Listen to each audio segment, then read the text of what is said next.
Tayo ka, tayo. Tumalong ka na lang, huwag ka na mag-isip. Basta tumalong ka na lang. So yun na nga, nandito naman tayo sa Sabang Cliff, dito pa rin sa Samal Island. Tara! Naku, magki-cliff diving daw, hindi ako pwede dyan. Pero tara, salipin natin. Ayan na, dito ka pala tatalon, dun oh, grabe. Napakataas naman yan, feeling ko kayang-kaya ni Brady yan. Ayan na, tingnan nga natin. Wala, ang taas. Ay, lalaway ka doon. Napakataas Doon naman. tayo, baba tayo doon. Wala, look at that. Ang laki mo dyan, oh. Pwede din dito. Oh, dyan ka bababa, tapos dun ka tatalon. Tara, Taas. doon ang akyatan. Tara, Ken. Ken, may tatalon. Tingnan nga natin kung paano niya gagawin para ating sundin.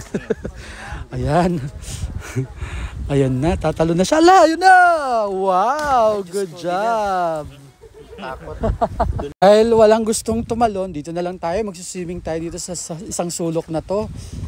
Ayan na, si Brad ang unang bababa. Nako, dahan-dahan, baka matisod ka dyan.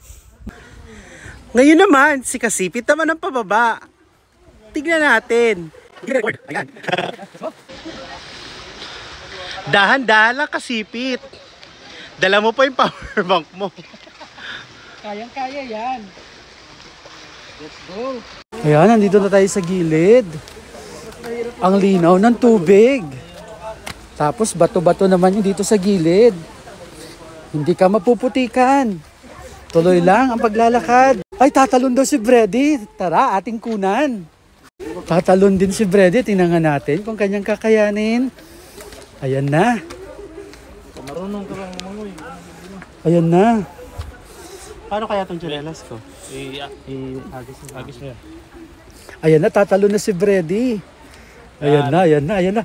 Ay, napakagaling naman pala. Ayun lang, may tumalon. Yung salamin hindi niya tinanggal sa kanyang dibdib. Ngayon, hindi na alam kung nasaan na. Magkano ba yon? Magkano ba yon? 1 million. 1 million. Ang long, sir, baka. Tama ba itong gagawin ko, Brad? Brad, tama ba? Malapit ka, lapit ka. Brad, masakit? Ay, hindi ko ata kaya. Nakilak na katawan mo. Alam mo naman, meron tayong fear of heights. Saka siguraduhin mo, sir, kasi memory ng phone mo. Oh, go na!